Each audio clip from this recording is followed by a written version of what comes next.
हे students, previous lecture में हमने ये देखा कि हम अपने आसपास के जो ऑब्जेक्ट्स हैं इन्हें तभी देख पाते हैं कि या तो कोई एक ऑब्जेक्ट अपनी खुद की लाइट प्रोड्यूस करे, जैसे कि ये बल्ब। इस बल्ब को जैसे ही हम ऑन करेंगे ये अपनी लाइट प्रोड्यूस करेगा और इस बल्ब से आने वाली लाइट डायरेक्ट मेरी आईज में आएगी और मैं इस बल्ब को देख पाऊंगा।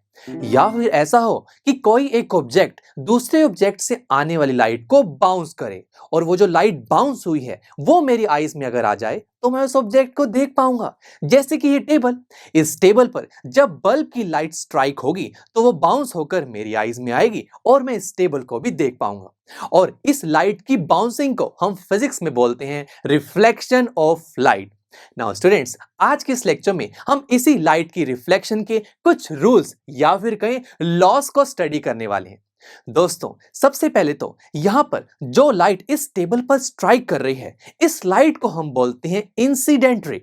जो लाइट बाउंस होकर या फिर कहीं रिफ्लेक्ट होकर मेरी तरफ आ रही है इसे हम बोलते हैं रिफ्लेक्टेड रे। उसके बाद जिस पॉइंट पर लाइट स्ट्राइक कर रही है इस टेबल पर, उस पॉइंट पर अगर हम एक परपेंडिकुलर को ड्रॉ करें, इस परपेंडिकुलर को हम बोलते हैं नॉर्मल। अब आप बोलेंगे कि ये नॉर्मल क्यों ड्रॉ किया? तो दोस्तों, अगर मैं ये जानना चाहता हूं कि ये इंसिडेंट रे किस एंगल पर इस टेबल पर स्ट्राइक हुई है, तो हम इस नॉर्मल के विद रिस्पेक्ट टू एंगल को मेजर करेंगे। तो देखिए, ये जो मैं एंगल बनाऊंगा नॉर्मल के साथ, ये एंगल होगा एंगल ऑफ इंसिडेंस। और अगर मैं ये जानना चाहता हूं कि जो रिफ्लेक्टेड लाइट मेरी आईज की तरफ आ रही है वो किस एंगल पे आ रही है, तो वो एंगल भी हम नॉर्मल के साथ मेजर करेंगे और इस एंगल को हम बोलते हैं angle of reflection. Now students, interesting बात तो ये है कि जो एंगल ऑफ इंसिडेंस होता है वो एंगल ऑफ रिफ्लेक्शन के इक्वल होता है। ये है हमारा फर्स्ट लॉ कि जब भी कोई एक लाइट किसी एक सरफेस से रिफ्लेक्ट होती है तो वहां पर एंगल ऑफ इंसिडेंस इक्वल होता है एंगल ऑफ रिफ्लेक्शन के।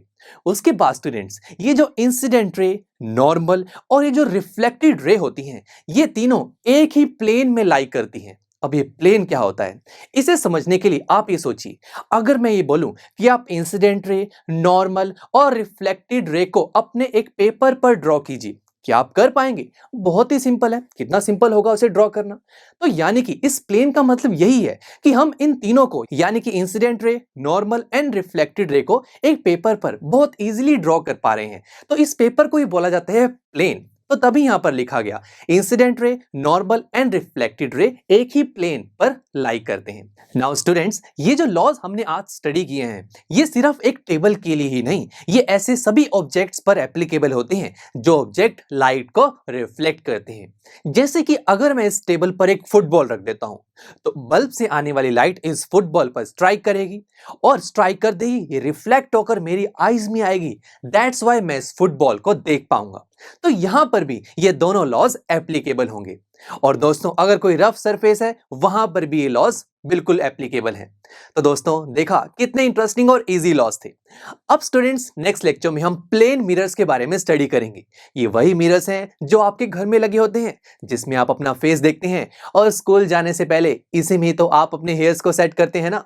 तो चलिए, इसे हम नेक्स्ट लेक्चर में स्टडी करते हैं। So see you there. I am sure students, आपको ये लेक्चर बहुत ही पसंद आया होगा।